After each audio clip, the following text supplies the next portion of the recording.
Thank you, Dr. Standifer. Now we will have Mr. Nelson Dunlap of the Satcher Health Leadership Institute at Morehouse School of Medicine. Mr. Dunlap. Thank you. Good afternoon or good morning, depending on where you are. As you heard, my name is Nelson Dunlap. I'm and one of the roles that I have the distinct honor of serving in here at Morehouse School of Medicine is as the public policy manager in the government relations department. That means two things. First, someone somewhere decided that that role qualifies me to moderate this discussion on the current political landscape in medical cannabis regulations. Whether or not that's true, we'll find out shortly. But two, it means that I understand that politics is not everyone's favorite topic, right? Especially after just leaving an election season. And trust me, I have the gray hairs in my beard as proof. But because we know that discussing the politics behind medical cannabis can be both a tricky topic as well as a potentially exciting one, we're unbelievably fortunate to be able to hear directly from some of our leaders in the political space. First, we're going to have very brief remarks from Congresswoman Barbara Lee, who's of the 13th District of California. She's been representing that district since 1998. While her congressional district may have changed since then, her commitment to leadership has not. She is currently the only African-American woman in Democratic leadership, and she serves as the co-chair of the Policy and Steering Committee, as well as also serving as the chair of the Majority Leader's Task Force on Poverty and Opportunity. And yet, even with all those roles, she still finds time to be a dear friend and a supporter of Morehouse School of Medicine. So without further ado, I turn it over to Representative Lee's pre-recorded remarks. Hello, I'm Congresswoman Barbara Lee, and I represent California's beautiful 13th Congressional District, which includes Oakland and Berkeley, California. Thank you to the Satcher Health Leadership Institute at Morehouse School of Medicine and the Kessler Foundation for hosting this very important discussion today. And thank you for all of the work that you do to advance health equity. Throughout my time in Congress and as co-chair of the Congressional Cannabis Caucus, I have worked to dismantle systemic racism in public health and, yes, increase access to medical cannabis. People deserve access to life-altering treatment, and ensuring access to medical marijuana is a humanitarian issue. As co-chair of the bipartisan Congressional Cannabis Caucus, I am working to push our marijuana justice agenda in this Congress. This Congress, I will be reintroducing the Veterans Medical Marijuana Safe Harbor Act to provide protection for veterans and their doctors in using medical marijuana where it's legal. More than 50% of older veterans who are using the health care system of the Department of Veterans Affairs report living with some form of chronic pain. Medical marijuana can play an integral role in treating chronic pain and PTSD for our courageous veterans, and yes, we must expand access for them to use it. I've long been working with my colleagues in Congress to facilitate medicinal marijuana research, specifically directing the Drug Enforcement Administration to register practitioners to conduct medical marijuana research and allow for manufacturers and distributors to supply marijuana for such research. It's crucial that we learn more about this potentially life-saving treatment, and Congress must be a partner in investing in research. Along with increasing access to medicinal marijuana, we must also repair the harm from the failed war on drugs in communities of color. In a historic vote this past December, the House passed the Marijuana Opportunity Reinvestment and Expungement Act, the MORE Act, which includes my bill, the Marijuana Justice Act, to decriminalize marijuana at the federal level. The legislation also reassesses marijuana convictions and invests in local communities to profit off of this lucrative industry and expunges records. We have a long fight ahead of us, but I believe we can pass reforms to make medical cannabis more accessible to all and put an end to the discriminatory and harmful war on drugs. Thank you again for your advocacy. Keep up the fight, and I look forward to our continuing work. It is always great to be able to hear from Congresswoman Lee. Not too long ago, all eyes were on Georgia.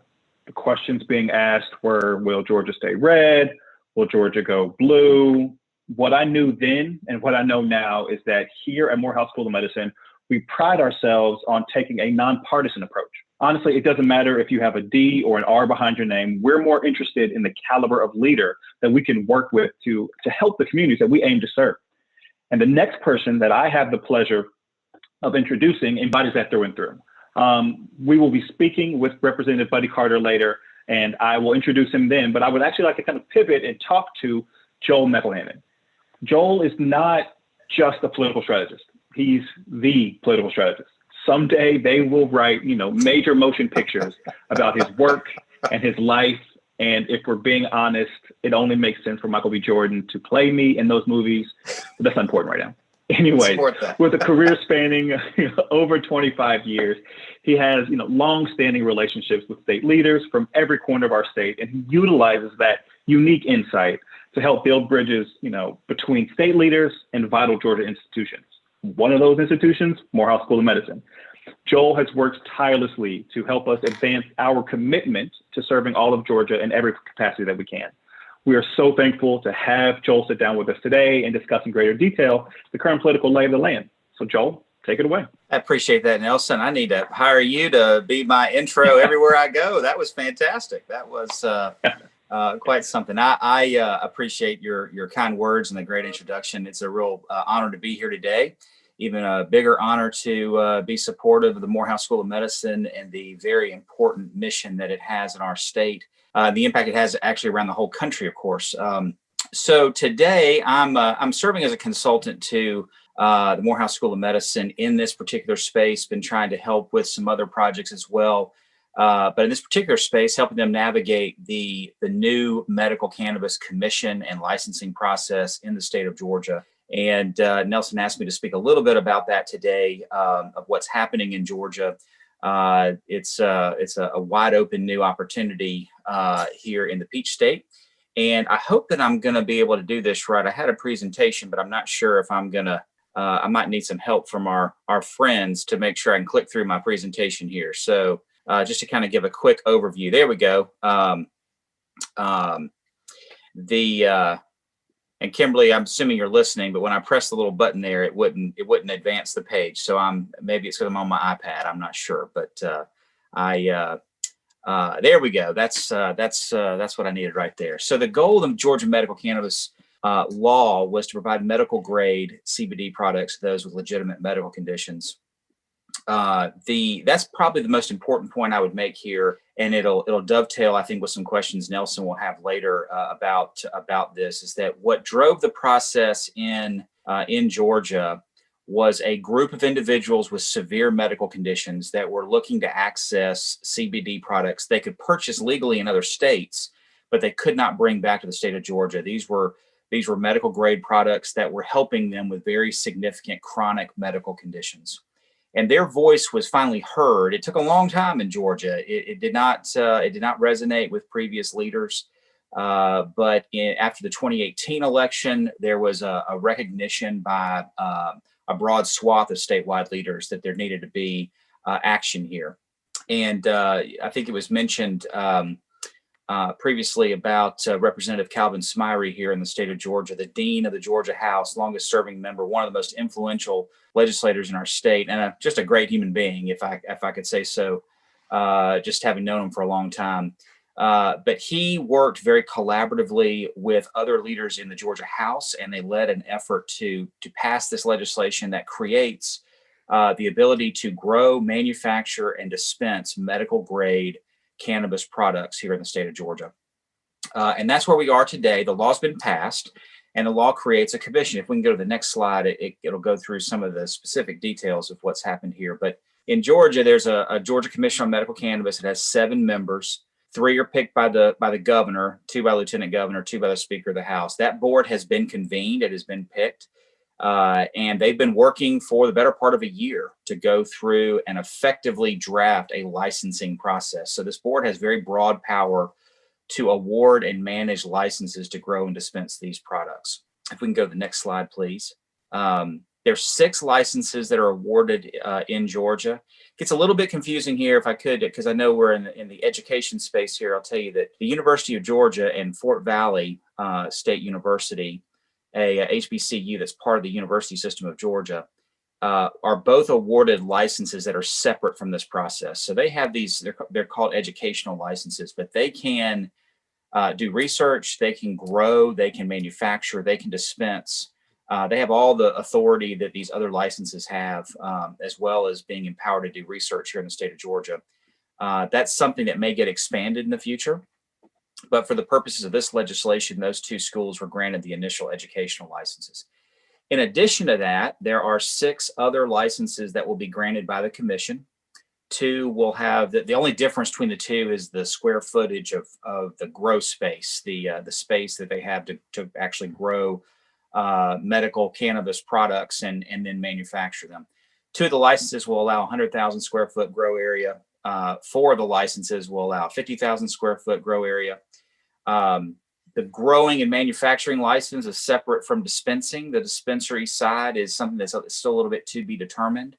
That has to be decided jointly between the Georgia Board of Pharmacy and the Medical Cannabis Commission. That process is ongoing. But for right now, the licensing process for these grow and manufacturing licenses has begun. And there are, they actually just recently, it was actually just, I've lost track of my weeks here. I can't remember if it was last week or the week before, but the commission issued their submission date, and the applications are in. So now begins a process. In fact, if we can go to the next slide, please, if you don't mind. The process has begun to assess these licenses, and it's expected that it'll take somewhere in the neighborhood of 3 months for the commission to fully review these applications and award these licenses. At that point, these companies then have up to a year to become operational in producing their medical grade products. I believe I have one more slide here, and that might be the summary of this. But it is a very, very competitive process. This is a very, very competitive space around the country, as I'm sure most on this call know. And here in the state of Georgia, there were a countless number of applicants that with some are startups, some are companies that are active in other states, some are publicly traded companies that have come in to pitch starting an operation here in the state of Georgia. But it's a very competitive process, and I believe what you'll see in 2021 is that you're going to see a growing and thriving medical cannabis industry getting off the ground in the state of Georgia, number one. And then number two, more importantly, seeing those products actually get to the people in our state who have medical conditions and are in need of these products.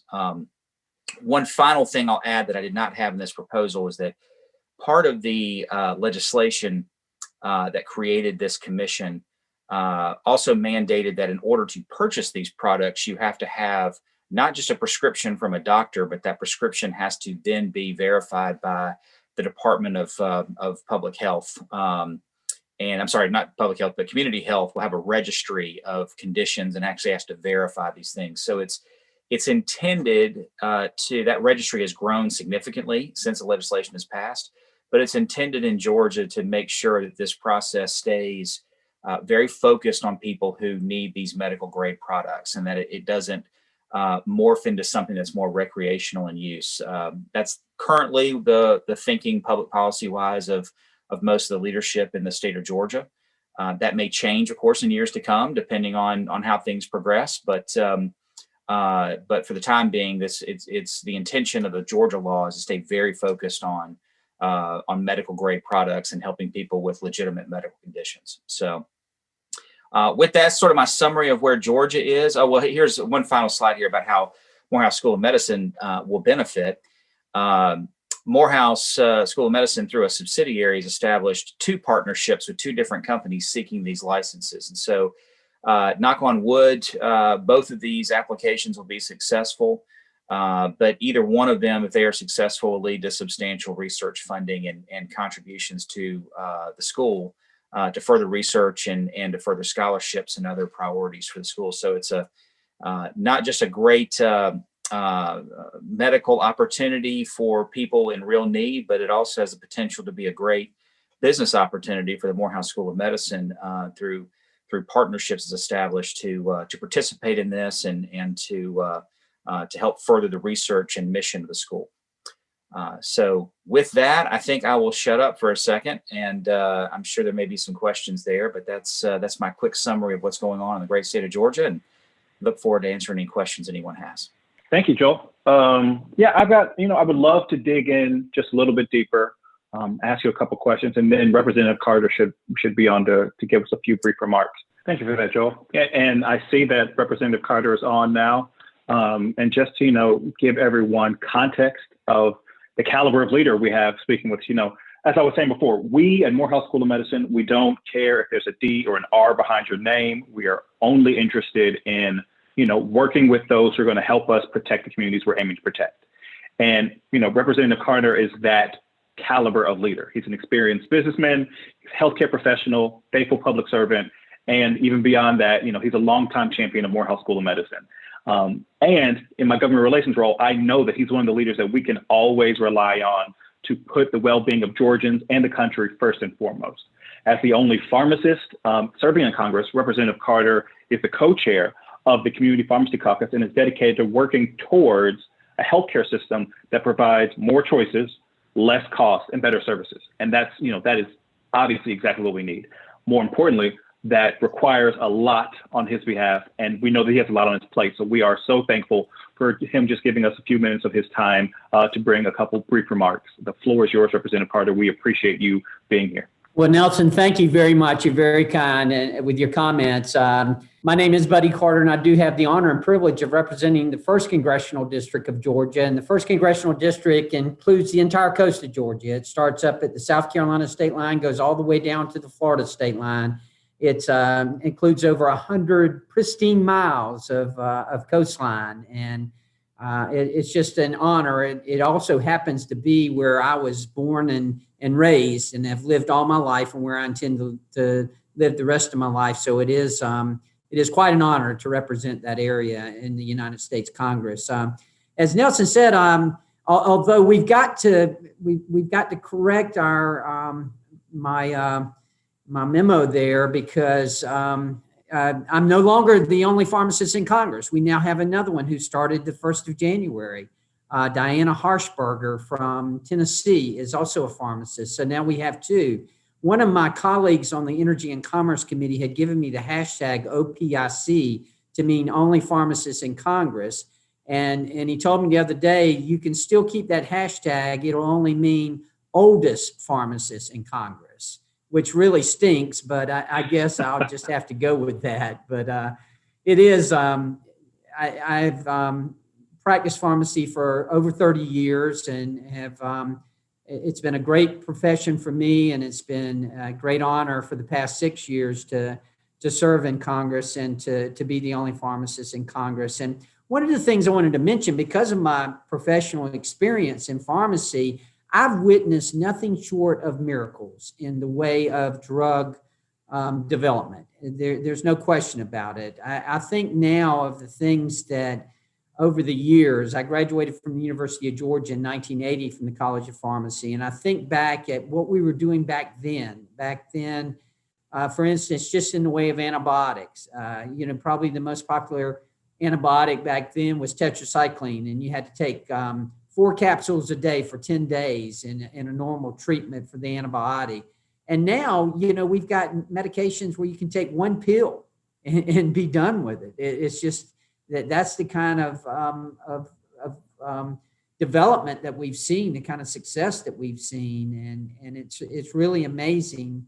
I know that in the way of cancer treatments, what we've seen increase. For instance, one of the ones that I like to mention a lot is hepatitis C, because that drug has been in the news quite a bit because it's so expensive. However, if you think about it from the perspective of back when I graduated from pharmacy school in 1980, if you were diagnosed with hepatitis C, you were going to die. I mean, that's all that, it meant that you were, that you had a certain time frame and you were going to die. Now we are treating hepatitis C with a single pill and it cures it. I mean, how phenomenal is that when you think about it in those terms? Yes, it is too expensive. Yes, we need to continue to work on that. And we've made progress, but we need to even work harder on it to get it where it is more accessible. I get it. I know that if you can't afford it, then it does you no good whatsoever. However, just thinking of it in terms of the research and development that has been done over the years, and in terms of the fact that we can cure hepatitis C with one pill, is simply amazing. It really is. So that's why it's so very important for us to continue, and particularly when it relates to active pharmaceutical ingredients, what I call APIs, and that's the acronym for it. Before the pandemic first started, there was a drug that was approved for the pandemic, that the active pharmaceutical ingredient actually came from duck feathers. I mean, who would have thought that something would have come from duck feathers like that? And, we got an ALS drug. We've also had a lot of success with Alzheimer's and with ALS. And one of the things that the pharmaceutical manufacturers are doing is to really look and see some of these diseases that, Alzheimer's impacts a number of different people. ALS is a horrible, horrible disease, but it really doesn't impact that many people. But for those drug companies that are really looking at those diseases that don't impact a big population, but are still very important, it's very important, and we do research in that, then that is good. And we've made a lot of progress in that as well. We've got a ALS drug that was developed in China from seaweed. So my point is, you got duck feathers, you got seaweed, you've got all these different plants and different areas that we've seen materials, obscure materials that we've seen these active pharmaceutical ingredients come from. And that's why it's important that we continue on this track that we're on to make sure that we are finding these things. And the innovative research that has taken place is really what we can attribute this to. So why do I say all this? I say all this because the same thing relates to cannabis. Now, I want to try to tie that in because it is important to me, first of all, to understand I have very strong feelings about the recreational use of marijuana. I am opposed to the recreational use of marijuana. I get it. I know that there's states out there that have approved it. Many states, as a matter of fact. I say many, I guess your definition of many, but there are quite a few states have approved it. I do not agree with the recreational use. However, having said that, I will tell you, many states have approved cannabis for medicinal use. And I think that is exactly what they need to do. And that's why here in the federal government, we've got to address this, and we have addressed it in the House. In fact, we passed last year the Medical Marijuana Research Act. What happens is that the DEA classifies, they have 5 different classes of medication depending on the potential for addiction. Schedule 1, which is what marijuana is listed in, includes all those drugs that do not have a known medicinal use. Marijuana, LSD. There are these ingredients that don't have a known medicinal use. Schedule 2 would be more like the morphine and the painkillers that are highly addictive. Then as you move down on schedule 3, 4, and 5, then it's less addictive. The problem with schedule 1 is that they don't have any medicinal use and therefore they're not approved. So on a federal level, cannabis is not approved at all. However, as I said earlier, you've seen states, and over half the states have approved CBD as for medicinal use, including the state of Georgia. I was in the state legislature when it was first approved for medicinal use, and now we're still continuing in the state legislature to work out all the details of how we get that medication, how you get the medical marijuana, and how you transport it over state lines without breaking federal laws. We're behind at the federal level. There's no question about it. That's why we passed the Medical Marijuana Research Act. It would make it easier for researchers to register with the DEA and to do the research that they need to do. As adamantly opposed to the recreational use of marijuana as I am, I'm even more in favor of us doing research for the medicinal properties of marijuana and of cannabis. That is so very important. We know that states, and the reason we have medical marijuana is what it does for seizures and epilepsy. We know that it is effective there. There is no reason whatsoever that we should not be able to do research on cannabis. We don't know exactly what medicinal uses it might have, but who would have thought about duck feathers? Who would have thought about seaweed? Who would have thought of, that's the reason why we know that we need to be doing this. And that's the reason why I have been a strong advocate to remove cannabis from Schedule 1, or at least allow, if you want to keep it on Schedule 1, that's fine, but allow the researchers to do their research so that they can see the benefits of medicinal use of cannabis. There's no question that it has medicinal uses. We need to continue with that. With, as I said earlier, with the innovative research techniques that they are using now, there's no telling what they could find that would benefit society, and that's why we need to do that. Now is not the time for us to get into the decriminalization of marijuana or any of that. That's not what we're talking about. What we're talking about is the medicinal use of marijuana, of cannabis, and that's what we should be doing is removing the federal barriers that exist so that researchers can do their job. That's so vitally important and something that I've been working on for the past 6 years since I've been up here. I'm beginning my 7th year this year, and I'm going to continue to make that one of my top priorities. We did pass that bill, as I said, the medical marijuana research bill. We passed it in the House. However, it didn't get passed in the Senate. So we still got to pass it again here in the House, and I think we'll be able to do that. And then we get it over to the Senate and get it passed. Hopefully we can get this signed into law and we can start the much needed research and development of the medicinal uses of cannabis that we should be doing in this country.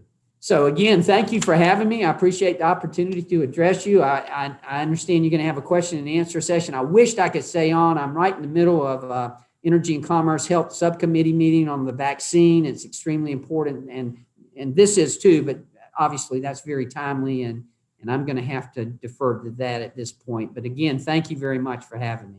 Thank you so much, Representative Carter. We appreciate not only your leadership, but your innovative approach to things. Even pointing out the duck feathers just shows that times like this call for us to think outside the box, and having leaders such as yourself willing to do that on, all of the potential legislation and all the opportunities really means a lot to us. So thank you again for your time.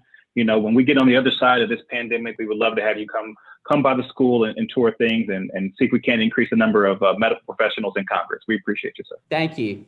I guess the first question I want to ask is, how do you believe that this industry will benefit some of our most vulnerable populations in Georgia, right? So specifically, we're talking about the older populations, racial and ethnic minorities. What do you see as being the outcome of this? Well, I think that the answer to that ties back to the intent of this legislation on the front end, which is, and I've heard this repeatedly from a number of public leaders here in the state, is that why are we not doing this already? Like from the standpoint of Georgia's perspective, this being about medical grade products and medical research into something that has some measure of proven benefit. Why is that not already being done? Like that's sort of like it's. I think that's why you're seeing such strong bipartisan support for this kind of measure here and in other states too, is because it's nonsensical. I mean, current policy is just nonsensical on a federal level. It just doesn't make any sense. And so I think that what I believe the intent of this process in Georgia, and I'm very hopeful personally, by having the Morehouse School of Medicine very actively involved in this and research dollars coming into the Morehouse School of Medicine because of this, but then also other institutions in our state, Fort Valley and the University of Georgia, if they actively engage, that this is going to lead to significant advances in medical treatments and pharmaceutical products that benefit people who have significant medical conditions. And there's a broader conversation about cannabis overall. There's a broader conversation about public policy goals about that. But looking at it, through the lens of what's going on currently in Georgia and it being about medical grade products and helping people in significant need, I think this has the potential to be some really, really really high impact legislation. The stories that were shared with policymakers in this process of children and people who have severe PTSD and people who are struggling with severe chronic conditions, and how they were finding products in other states that were the only things that helped them. People with severe seizures, they're gut wrenching. Some of the stories that you hear, and that's what had the impact. I mean, it's sort of the power of the positive side of social media here, that people were able to have their voice heard and tell their story, and it had an impact on policymakers, which led to this very big change in the state of Georgia. And I think it's leading to big changes elsewhere as well. And Congressman Carter does a fantastic job for the state of Georgia. And I know he's heard a lot of these stories himself. And it leads to asking that question again: why are we not already doing this? And why are we not moving forward on it? So that's my hope, anyways, that it moves in that direction very quickly in Georgia. Joel, I want to kind of get back to you, ask a couple follow-up questions that I know people are interested in hearing. And I know that you referenced bipartisanship. This industry, this initiative has seen strong bipartisan support. Even when Governor Kemp was signing the bill, our own board member, as you said, the Dean of the House, Representative Calvin Smyre, was there standing behind them. And I really want to know, what do you think that means? And when I mean that, I'm talking about the strong bipartisan support. What does that say for the general sentiment under the Gold Dome for these kinds of policies? Is there an appetite for reaching across the aisle and getting to work? There is. I think that the medical cannabis issue in Georgia is really a great example of how the process is really supposed to work. When this conversation first started many years ago, some different legislators brought these challenges to the fore, and it was initially rejected. I know that I'm preaching to the choir here, but with the stigma that comes with marijuana, right? That was the first thing that people thought of, was the stigma that comes with it. And initially these conversations just didn't go anywhere. But over time, more and more people came forward and were able to talk to key decision makers and share their personal stories. And that happened in personal meetings, that happened in things that happened at the Capitol. But I think where it had the biggest impact was on social media, that a group of, in large part, parents who had children, either grown children or young children who were dealing with severe physical issues, that were able to go to Colorado and get a product that was helping them, but they couldn't legally bring it back into the state. And you had a father saying, I'm going to go to Colorado and I'm going to drive product back, and I'm actually committing a felony to do this, but I don't care because I see what it's doing for my child. That resonated in a very real and powerful way. So social media became an amplifier for that. And it became a very significant issue in the 2018 election cycle with a number of statewide elected officials. And that's where I think a real change happened. And so when we came into to 2019, I think there was a very strong interest by top policymakers, the statewide leaders, to do something, but they wanted it to be bipartisan. And I think it speaks very well of individuals like Calvin Smyre. Calvin Smyre is a role model, I think, for how to get things done, whether your party's in the majority or in the minority. He's a guy who's been able to work across party lines and to work with people of goodwill to accomplish very big things. And this is a perfect example of it. So where I think that at least in the conversations I've had with a number of the top policymakers in the state, I think the perspective is, we listened, we did something. It took us a while, but we got there and we did something. Everybody's unified. It's a bipartisan effort. Everybody agrees it's a positive thing. And now it's the commission's job to get these licenses out there and get these businesses to work doing the things they need to be doing to produce product. And that's the big question mark. I don't anticipate you're going to see much change in the regulatory framework in the short term, because I think they want to give every company, they want to give the commission time to get the licenses out. They want to give these companies the runway to start doing what they do. And we kind of see where things go from there. But I think this is this particular issue is an example of how the system should work, and really an example of great leadership by a number of people in both parties. Thanks. So I see a question from Dr. Knox, and I think this will probably be the last question. I mean, you are, again, the political strategist, so I would be remiss if I didn't, try to get you on the record of doing a little forecasting for us. Okay. Dr. Knox wants to know, asked another way. She wants to know if and when, if we get to the point of, the legalizing of adult use, kind of honing in on this medical grade terminology. Are we seeing that all retailed cannabis will be defined as medical grade, regardless of, the person's purpose for using? So even if you're looking at kind of the adult versus child, that's that kind of question about medical grade. Will there be any flexibility in that? Do you think there's an appetite for that? Yeah, that's a great question. And I think that the candid answer to that is that, I think it's clear there's a direction that's going. I mean, culturally speaking, there's the stigma is going away on this product.